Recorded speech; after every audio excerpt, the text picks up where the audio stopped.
Hey guys, and welcome to a new build review. Today we're looking at a build from a Brazilian Shaco that is the #1 Shaco there and plays 51 in Challenger and has a 61% win rate. So yeah, we're gonna look at that today, and I also rode with him on my stream and on Twitch, so he's a pretty nice guy. From now on I'm gonna make these videos without script, so expect some even worse grammar, but I really want to get better at speaking freely. So today we're just gonna go over the builds, the runes and the mastery, and I'm gonna talk about how I feel about the build and how it plays, and maybe some niche little tips with the build. So we start normally with a Hunter's Machete and a refillable potion. After that he doesn't go for a jungle item and goes for time it instantly, and he won't be buying a jungle item at any point of the build. So you can't sell your machete until like 13-14 level. That was something that I did wrong on the stream, and if you don't have the lifesteal mastery, which he doesn't take, then it kind of hurts in the jungle to farm, so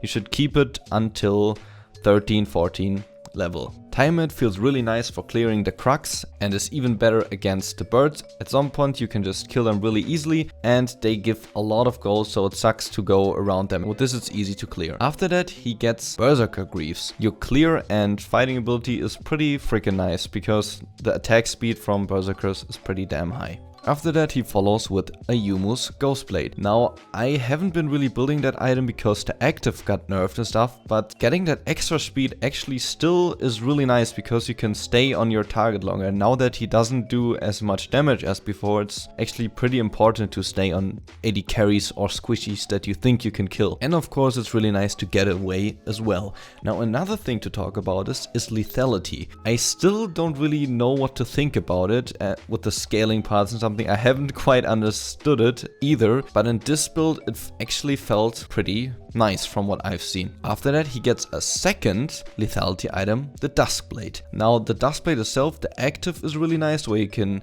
get the wards with the true vision, then the extra damage when you're not seen for, I think it was like 1 second, or I'm not quite sure how long it was, but it's still nice to have some little extra proc damage. And the passive speed is nice as well. You just burst a lot more. This was a build that I've tried before the Shaco rework, and there it worked pretty nicely, but compared to now, the burst back then was way higher. After finishing these lethality items, he goes for Infinity Edge. I feel like Infinity Edge is a really strong AD item that kinda everyone builds on everything at the moment right now. It's pretty expensive, but when you finish it and already have the 2 lethality items, you can backstab an AD carry or really a squishy mage to half-life. But after that you still need like 2 or 3 hits, depending of course on how much you are ahead. It was always important to be ahead with Shaco, but now it's even more important because you have to be really ahead to be good, especially with this kind of build.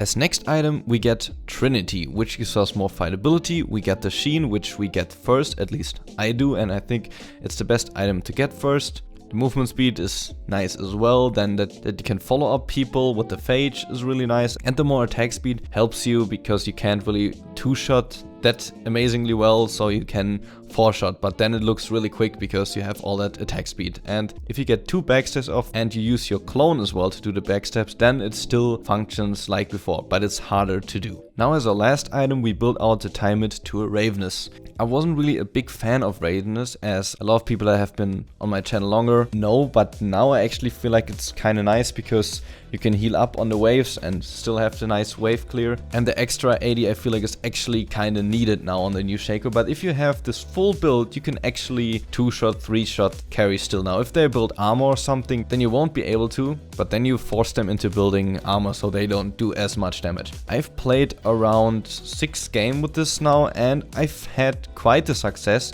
but it's still a lot harder to make use of, and it's kind of weird not to have blue or red smite, but getting the Yumu's quickly actually feels kinda nice to be able to just run down enemies. Definitely be sure at this point to tell me your thoughts in the comments below. I'm always interested in hearing that. Now moving over to the masteries. In the ferocity tree we go for double-edged sword. I first went for bounty hunter, but he told me that's a little too cocky if you don't get ahead. Then you also have more damage early as well, which is nice. In the cunning tree we go for Storm Raiders Surge. Now this might sound a little strange because I always felt like you always need the extra damage, which I still think, but the backstab is bugged, so you need longer to proc it, and it's also really nice when you almost 2-shot, 3-shot the AD carry, that you can almost kill them and then run out really quickly with your Storm Raider Surge and also your U-moves that you then have. He told me on stream that he's using Flash as well, so this supports this as well, and he's also trying Ghost, which is really nice for early ganks when you have red buff, then you can just run down the enemies, but late game Flash would be a lot better, because then you can just get in, try to run out, and if that doesn't work you can still flash out. Of course then you don't have the early pressure of Ignite, but I actually feel like if it gets to late game, Ignite won't be as useful and Flash can be really saving when trying to get to people or get away from people. Now for runes we've taken very standards, this time no AP, taken 9 attack damage, 9 armor seals, 9 magic resist glyphs, and 3 attack speed quints. I've tried it out with the AP glyphs and the health per level seals as well, but I feel like this is actually the best one. And having the armor, actually you kinda need it because you only buy machete. That marks the end of my little build review. I hope you understood everything. I'm still trying my best to talk freely and still understandable. I really enjoyed this build. Again, give me your thoughts in the comments below, and also give me ideas for new videos or guides, or maybe a build that you've seen somewhere that you want me to review. My stream and my Twitter is in the description below. If you want to check these out, you can do so. I hope you're having an amazing day. See ya.